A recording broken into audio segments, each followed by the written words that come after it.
ہر طرف بتوں کی پرستش ہے، نمرود کے مجسمے بنے ہوئے ہیں اور لوگ ان کی پوجا پاٹ کرتے ہیں۔ اب ابراہیم کا امتحان ہے کہ کیا اس ماحول کے اندر وہ ان کی طرف جھکاؤ کرتا ہے، لیکن جناب ابراہیم کہتے ہیں کہ ان تماثیل کے آگے تم آسن مارے بیٹھے ہو، جو اپنا دفاع بھی نہیں کر سکتے اور اپنی ضرورت کی تکمیل بھی نہیں کر سکتے، تمہاری ضرورتوں کو کیسے پورا کریں گے؟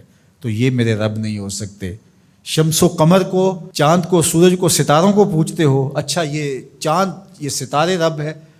تو جب ڈوب گئے تو کہا کہ جو ڈوبنے والے ہیں وہ میرے رب تو نہیں ہو سکتے، مجھے رب کی ضرورت پڑ جائے، رب ڈوبا ہوا ہو تو مجھے تو وہ چاہیے جو ہر وقت حاضر ہو، تو میں تو اس رب کی پوجا نہیں کر سکتا۔ یہ ان کے شعور کا امتحان تھا اور اس شعوری امتحان میں پورے نکلے۔ پھر اس کے بعد اگلا امتحان تھا کہ وہ اس شعور کو بیان کرنے کی طاقت بھی رکھتے ہیں کہ نہیں۔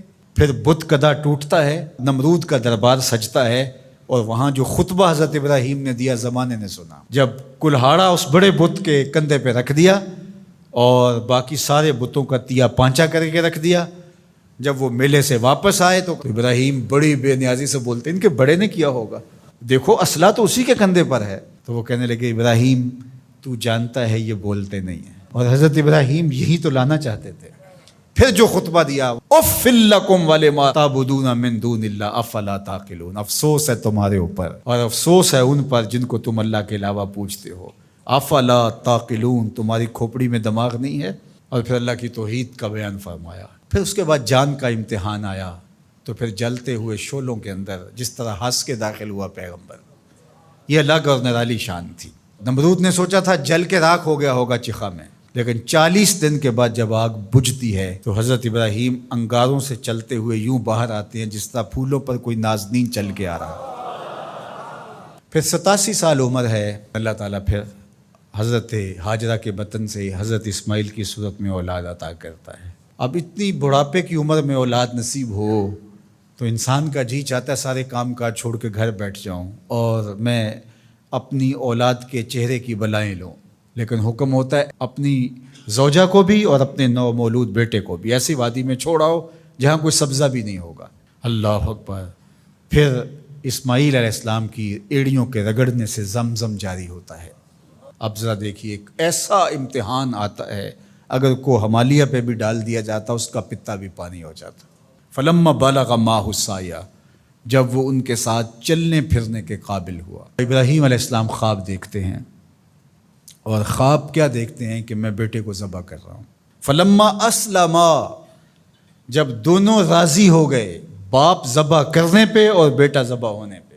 اب باپ کی آنکھوں پہ پٹی بندھی ہے، ہاتھ میں چھری ہے، 100 سال کا بوڑھا باپ، جبل صبیر کا دامن منا کی وادی، کارکنان قضاء و قدر دم بخود ہیں، شمس و قمر، یہ منظر آج سے قبل انہوں نے نہیں دیکھا تھا، اور سورج بادلوں کی اوٹ میں منہ چھپانے کی کوشش کر رہا ہے کہ یہ منظر مجھ سے نہیں دیکھا جائے گا۔ حوروں کی چیخیں نکل رہی ہے، کائنات تھرا رہی ہے، مالک قیامت آنے والی۔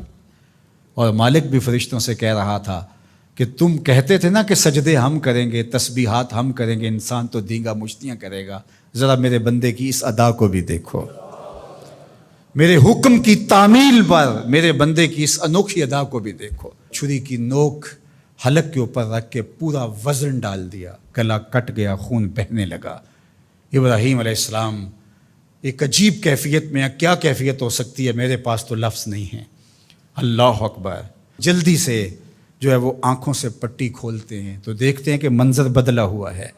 بیٹا سمجھ کے جس کو ذبح کیا وہ تو دمبا تھا، اور اسماعیل علیہ السلام پاس کھڑے مسکرا رہے ہیں، اور پاس حضرت جبریل امین بھی کھڑے ہیں۔ یہ اس بات کا عملی ثبوت ہے یہ وہ دمبا لے کے آئے ہیں۔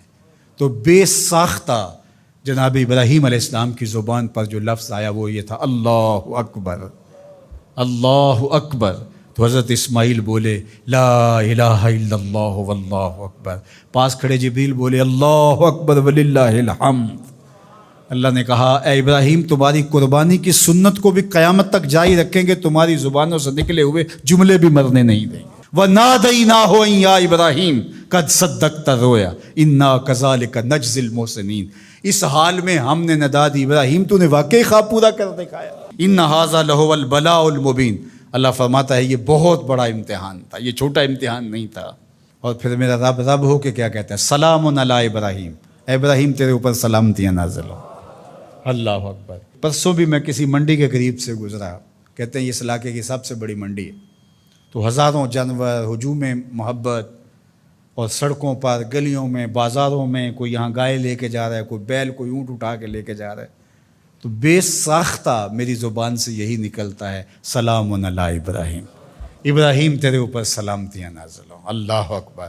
اور اس قربان گاہ پر، جس قربان گاہ پر حضرت اسماعیل کو لے کر کے چلے تھے، منا کی وادی میں جبل سبیر کے پاس، وہاں 25 لاکھ حجاج جانور ذبح کریں گے، تو منا کی وادی اس گونج سے منور ہوگی، آواز آ رہی ہوگی، سلام علی ابراہیم، ابراہیم تیرے اوپر سلامتی۔ ابراہیم علیہ السلام نے چھوٹا کام نہیں کیا، بہت بڑا کام کیا، لیکن میرے رب نے بھی پھر جو اعزاز دیا، جو تکریم دیا، عرض کی گئی یا رسول اللہ یہ قربانیاں کیا ہیں؟ فرمایا تمہارے باپ ابراہیم کی سنت ہے، قیامت تک وہ نقشہ ہماری آنکھوں کے سامنے رہے گا، اور لوگ اپنے قیمتی متاع کو اس طرح قربان کرتے رہیں گے۔ ہمارے ایک بزرگ فرمایا کرتے تھے کہ ہر بندے کا کوئی نہ کوئی اسماعیل ہوتا ہے، جب تک وہ اپنے اسماعیل کی گردن پر چھری نہیں رکھتا رب کا قرب نصیب نہیں ہوتا۔ تو اپنی عزیز ترین متاع اللہ کی راہ میں قربان کرنے کا موقع آ جائے، وہ جان ہو، وہ اولاد ہو، وہ مال ہو، وہ منصب ہو، جب حالات تقاضا کریں اور آپ کو لگے کہ میرے مالک کا مجھ سے یہ تقاضا ہے، تو راہ خدا کے اندر قربان کرنے کا جب یہ جذبہ اس لیول تک پہنچ جائے، تو پھر آپ اس نور سے مالا مال ہوتے ہیں، اس فیض سے فیض یاب ہوتے ہیں۔ ہمارے لیے یہ واقعات اس لیے رکھے، ہم تو چھوٹے چھوٹے امتحانوں سے ڈر جاتے ہیں، ہمیں بڑے امتحان بھی دینے پڑے تو ہمارے بڑوں کی سیرت یہ ہے کہ ہم کشادہ دلی کے ساتھ، خوش دلی کے ساتھ ان امتحانوں سے گزریں، پھر ہمارے رب کی رحمتیں اور کرم نوازیاں ہمارے شامل حال ہوں گی۔